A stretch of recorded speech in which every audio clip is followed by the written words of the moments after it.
I want to show you something that I noticed as I was reading these two. So I might point to something in an article or refer to something, and I want you looking at the text too. So I noticed that there was something that was kind of related between both of those accounts.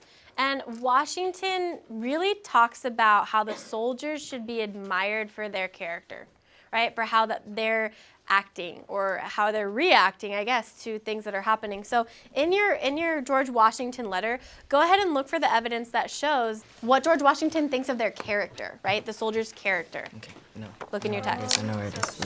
Right here. Oh, yeah.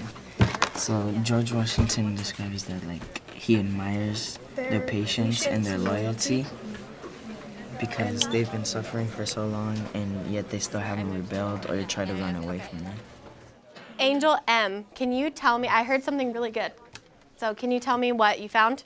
On paragraph 1, I found that he admires their outstanding patience and loyalty of the soldiers because they've been suffering for so long and yet they have not rebelled or tried to run away.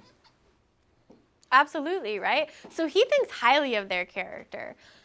When I looked at the two texts, I noticed that there was something that was related, and that was the character of the soldiers. So go ahead and look at the letter to Governor Clinton from George Washington. Can you please go to that?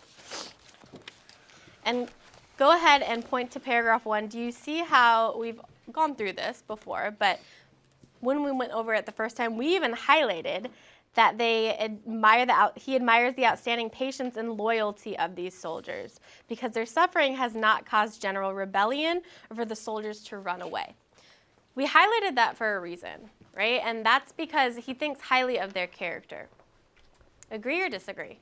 Agree. Okay. So I noticed something similar, right? So something that's related. In the other article on page 2, please get out page 2 of your other article, please. So he basically writes that although they were unskilled, they persevered. So I'm going to go through that.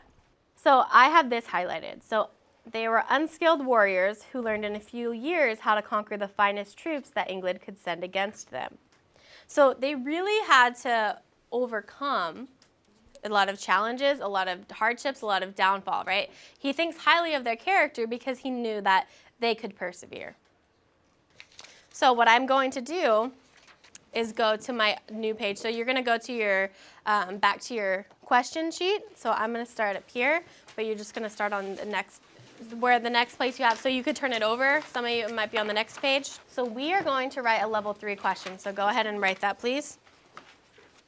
So my question is, how is Washington's view of the soldier's character related to the French general's view of them? So I'm going to go ahead and write that. Let's look at our criteria. So our question shouldn't be able to be answered by using the text alone. So did we need to use more than just a piece of text? Yes. More than just 2 pieces of text? Yes. Yes, okay. So I'm going to check that off. And then 2, did the answer require you to think about what you just read, what you already know and how it fits together? Yes. Yes. Okay.